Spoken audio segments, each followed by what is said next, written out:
ओम नमः। आज हम पढ़ेंगे नल की कथा का उपसंहार। ओम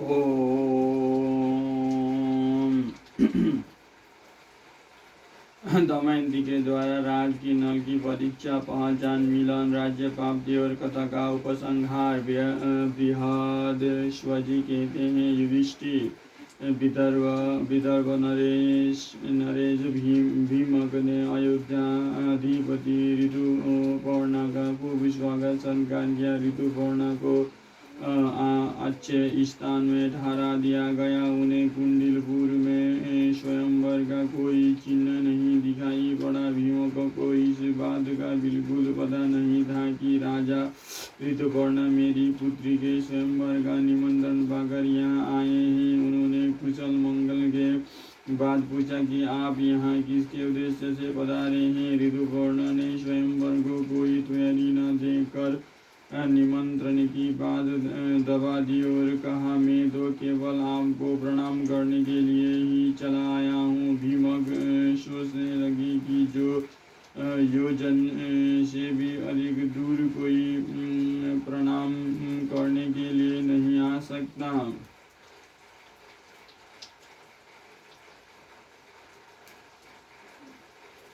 अस्तु, आगे चलकर यह बात खुल ही जाएगी। भीमक ने बड़े सत्कार के साथ आग्रह करके ऋतुपर्ण को आपने यहाँ रख लिया।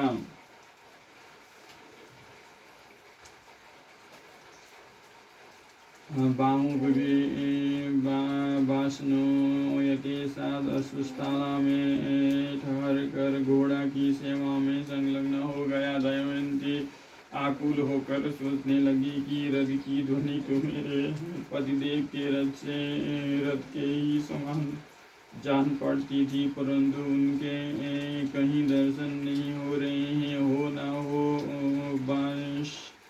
वासनों ने आपने रथ विद्या सीख ली होगी, इसी कारण रथ उनका मालूम पड़ता था। संभव है ऋतुपर्ण को भी यह विद्या मालूम हो।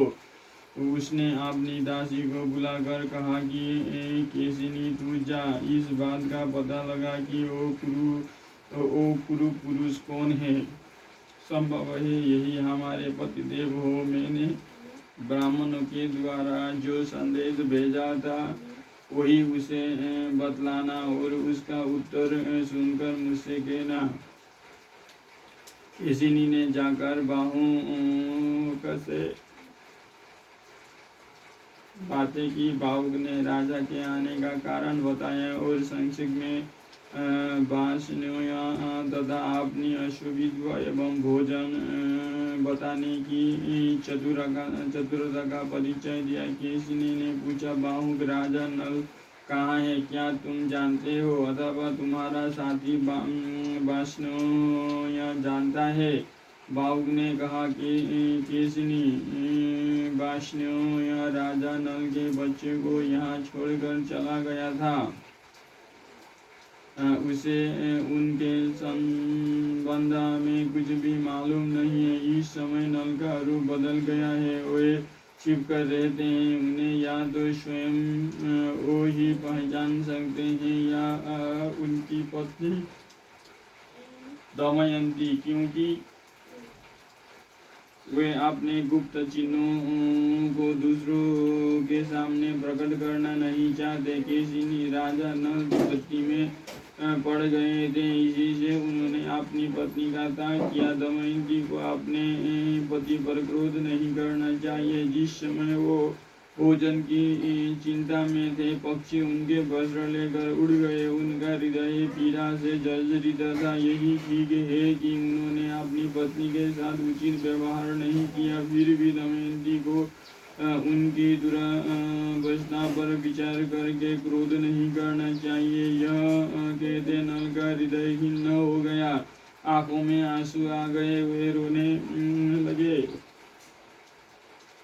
केशिनी ने दमयंती के पास आकर वहाँ की सब बातचीत और उनका रोना भी बतलाया। अब दमयंती की आशंका और भी दृढ़ होने लगी कि राजा न रहे।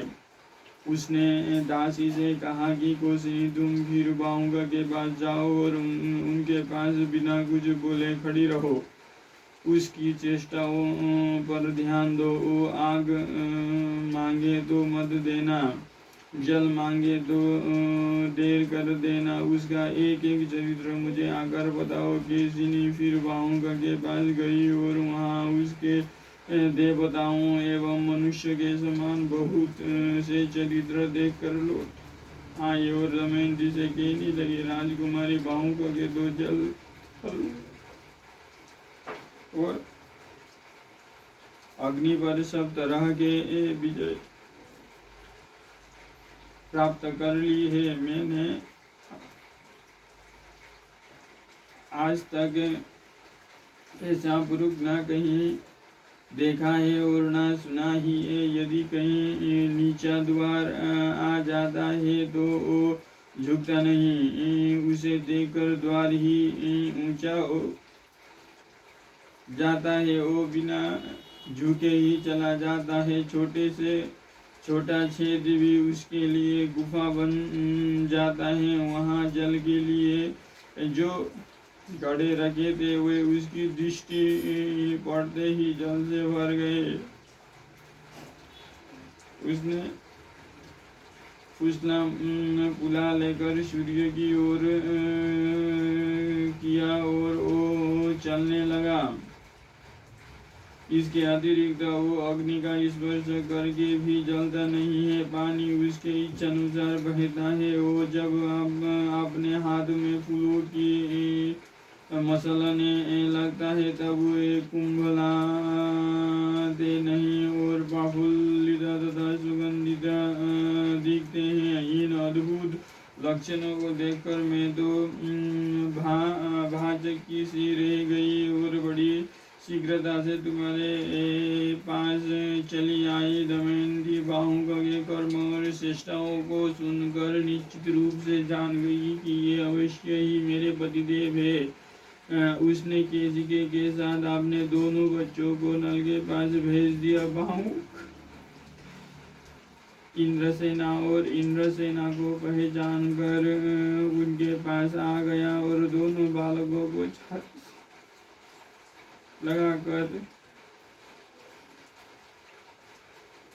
गोद में बैठा लिया। बाहुक अपनी संतानों से मिलकर घबरा गया और रोने लगा। उसके मुख पर पिता के समान स्नेह भाव प्रकट होने लगे। तदनंतर बाहुक ने दोनों बच्चे को केशिनी को दे दिए और कहा, ये बच्चे मेरे दोनों बच्चों के समान ही है, इसलिए मैं इन्हें देखकर रो पड़ा। कोशिन तुम बार बार मेरे पास आती हो, लोग न जाने क्या सोचने लगेंगे, इसीलिए यहाँ मेरे पास बार बार आना उत्तम नहीं है। तुम जाओ। केशिनी ने दमयंती के पास जाकर वहाँ की सारी बातें कह दी। अब दमयंती ने केशिनी को अपनी माता के पास भेजा और कहला कि माता जी, मैंने राजा नल समझकर बार बार बाहुकों की परीक्षा करवाई है। अब मुझे केवल उसके रूप के संबंध ही संदेह रह गया। अब मैं स्वयं उसकी परीक्षा करना चाहती हूँ, इसीलिए अब बाहुक के मेरे महल में आने की आज्ञा दे दीजिए अथवा उसके पास ही जाने की आज्ञा दे दीजिए। आपकी इच्छा हो तो यह बात पिताजी को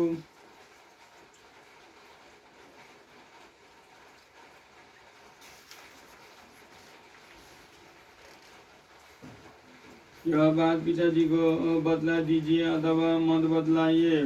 रानी ने अपने पति भीमक से अनुमति ली और बाहुक को रनिवास में बुलवाने की आज्ञा दे दी। बाहुक बुला लिया गया। दमयंती ने देखते ही नल का हृदय एक साथ ही शोक और दुख से भर आया। आंसुओं से नहा गए। बाहुका की आकुलता देखकर दमयंती भी शोकग्रस्त हो गई।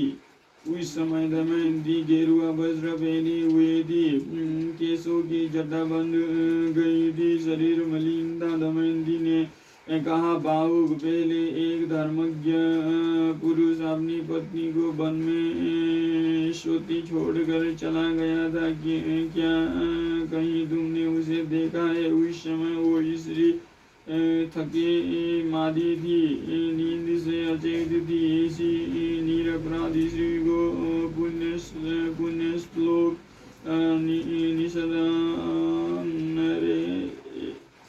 के सिवा और कौन पुरुष निर्जन वन में छोड़ सकता है? मैंने जीवन भर में जानबूझकर उनका कोई भी अपराध नहीं किया है, फिर भी वे मुझे वन में सोती छोड़कर चले गए। इतना कहते कहते दमयंती के नेत्रों से आंसुओं की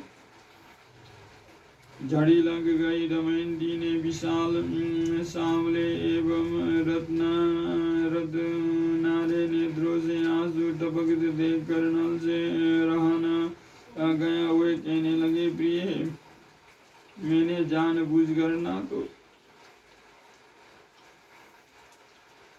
राज्य का नाश किया है और ना तो तुम्हें त्यागा है। यह तो कलयुग की करतूत है। मैं जानता हूँ कि सबसे तुम मुझसे बिछुड़ी हो, तब से रात दिन मेरा ही स्मरण चिंतन करती रहती हो। कलयुग मेरे शरीर, मेरे घर तुम्हारे साप के कारण जलता रहता था।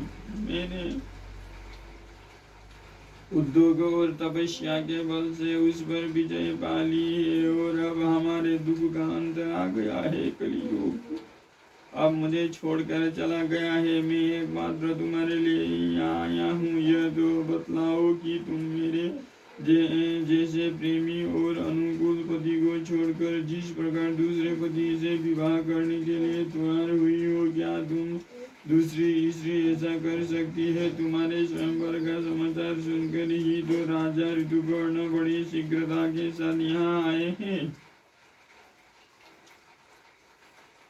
दमयंती यह सुनकर भय के मारे थर थर कांपने लगी। दमयंती ने हाथ जोड़कर कहा, आर्य पुत्र, मुझ पर दोष लगाना उचित नहीं। आप जानते हैं कि मैंने आपने सामने प्रकट देवताओं को छोड़कर आपके बरल किया है। मैंने आपको ढूंढने के लिए बहुत से ब्राह्मणों को भेजा था और वो मेरी एक ही बात दोहराते हुए चारों ओर घूम रहे थे। पर प्रणाद नामक ब्राह्मण अयोध्यापुरी में आपके पास भी पहुंचा था। उसने आपको मेरी बातें सुनाई थी और आपने उसका यथोचित उत्तर भी दिया था। वो समाचार सुनकर मैंने आपको बुलाने के लिए ही यह उक्ति की है। मैं जानती हूँ कि आपके अतिरिक्त दूसरा कोई मनुष्य नहीं है जो एक दिन में घोड़े के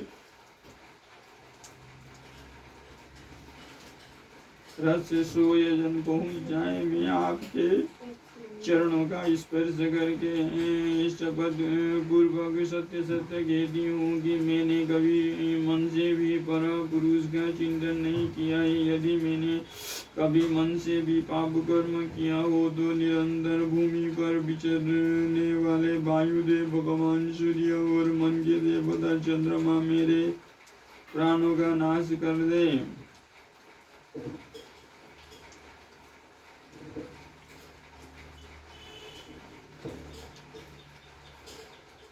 मन के देवता चंद्रमा मेरे प्राणों का नाश कर दे। ये तीनों देवता सकल भूमंडल में विचरते हैं। ये सच्ची बात बतला दे और यदि मैं पापिनी हूँ तो मुझे त्याग दे। उसी समय वायु ने अंतरिक्ष में स्थिर होकर कहा, राजन, मैं सत्य कहता हूँ कि दमयंती ने कोई पाप नहीं किया है।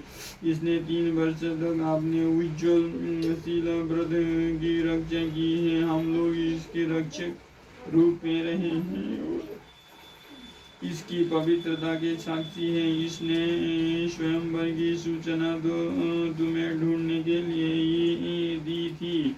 वास्तव में दमयंती तुम्हारे योग्य है और तुम दमयंती के योग्य हो। कोई शंका न करो और इसे स्वीकार करो। जिस समय पवन देवता यह बात कह रहे थे उस समय आकाश से पुष्पों का वर्षा होने लगी। देवताओं की धुंदुभियाँ बजने लगी, शीतल मंद सुगंध वायु चलने लगी। ऐसा अद्भुत दृश्य देखकर राजा नल ने अपना संदेश छोड़ दिया और नागराज कर्कट का दिया हुआ वज्र उड़कर उसका स्मरण किया। उसका शरीर तुरंत पूर्ववत हो गया। दमयंती राजा नल को पहले रूप में देखकर उनसे लिपट गई और रोने लगी। राजा नल ने भी प्रेम के साथ दमयंती को गले से लगाया और दोनों बालकों को छाती से लिपट कर उनके साथ प्यार की बात करने लगी। सारी रात दमयंती ने साथ बातचीत करने में ही बीत गई। प्रातः काल होने पर नहा दो सुंदर वस्त्र पहनकर दमयंती और राजा नल भीमक के पास गए और उनके चरणों में प्रणाम किया। भीमक ने बड़े आनंद से उनका सत्कार किया और अब आश्वासन दिया। बाद की बात में यह समाचार सर्वत्र पहुंच गया। नगर के नर नारी आनंद में भरकर उत्सव मनाने लगे। देवताओं की पूजा हुई। सब राजा ऋतु पर्ण को यह बात मालूम हुई कि बाहुक के रूप में तो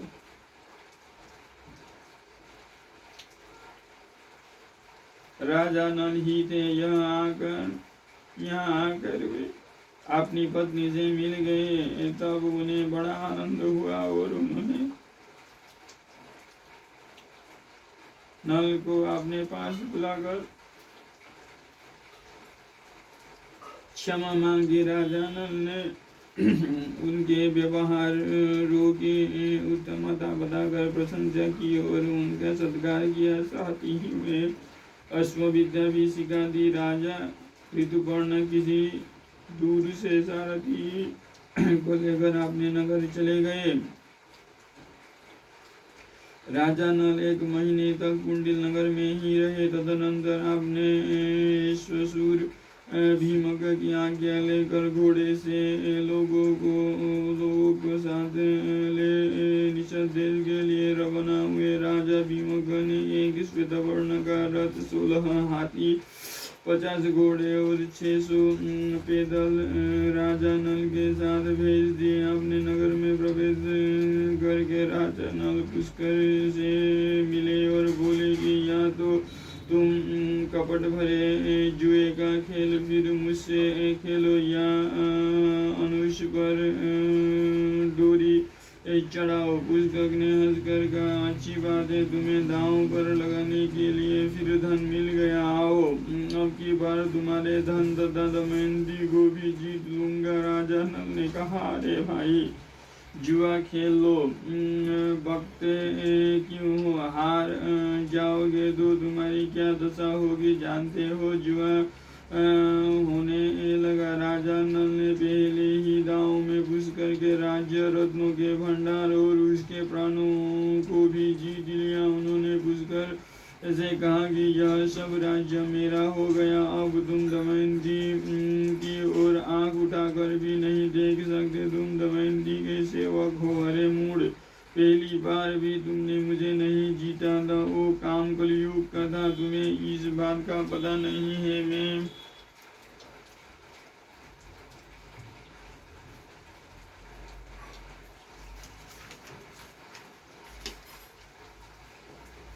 मैं कलयुग के दोष को तुम्हारे सिर नहीं मढ़ना चाहता। तुम अपना जीवन मुझसे बिताओ, मैं तुम्हें छोड़ देता हूँ। तुम्हारी सब वस्तुएं और तुम्हारे राज्य का भाग भी देता हूँ। तुम पर मेरा प्रेम पहले से ही समान है। तुम मेरे भाई हो। मैं कभी तुम पर अपनी आँख टेढ़ा नहीं करूँगा। तुम 100 वर्ष तक जियो। राजा नल ने इस प्रकार कहकर पुष्कर को धैर्य दिया और उसे आपने हृदय से लगाकर जाने की आज्ञा दी। पुष्कर के साथ जोड़कर राजा नल को प्रणाम किया और कहा, जगत में आपकी अक्षय कृति हो और आप 10,000 वर्ष तक सुख से जीवित रहे। आप मेरे अन्नदाता और प्राणदाता है। पुष्कर बड़े सत्कार और सम्मान के साथ 1 महीने तक राजा नल के नगर में ही रहा। तदनंतर सेना से वह गौर कुटुंबियों के साथ उसने नगर में चला गया। राजा नल भी पुष्कर को पहुंचाकर अपनी राजधानी में लौट आए। सभी नागरिक, साधारण प्रजा तथा मंत्रिमंडल के लोग राजा नल को पाकर बहुत प्रसन्न हुए। उन्होंने रोमांचित शरीर से हाथ जोड़कर राजा नल से निवेदन किया, राजेंद्र, आज हम लोग दुख से छुटकारा पाकर खुशी हुए हैं। जैसे देवता इंद्र की सेवा करते हैं वैसे ही आपकी सेवा करने के लिए हम सब आए हैं। घर आनंद मनाया जाने लगा। चारों ओर शांति फैल गई। बड़े बड़े उत्सव होने लगे। राजा नल ने सेना भेजकर दमयंती को बुलवाया। राजा भीमक ने अपने पुत्र को बहुत सी वस्तुएं देकर ससुराल भेज दिया। दमयंती अपनी दोनों संतानों को लेकर महल में आ गई। राजा नल बड़े आनंद के साथ समय बिताने लगे। राजा नल की ख्याति दूर दूर तक फैल गई। वो धर्म बुद्धि से प्रजा का पालन करने लगे। उन्होंने बड़े बड़े यज्ञ करके भगवान की आराधना की। बृहदेश्वर जी कहते हैं, युधिष्ठिर तुम्हें भी थोड़े ही दिनों में तुम्हारा राज्य और सगे संबंधी मिल जाएंगे। राजा नल ने जुआ खेलकर बड़ी भारी दुख मोल ले लिया था। उसे अकेले ही सब दुख भोगना पड़ा। परंतु तुम्हारे साथ दो भाई है, द्रौपदी है और बड़े बड़े विद्वान तथा सदाचारी ब्राह्मण है।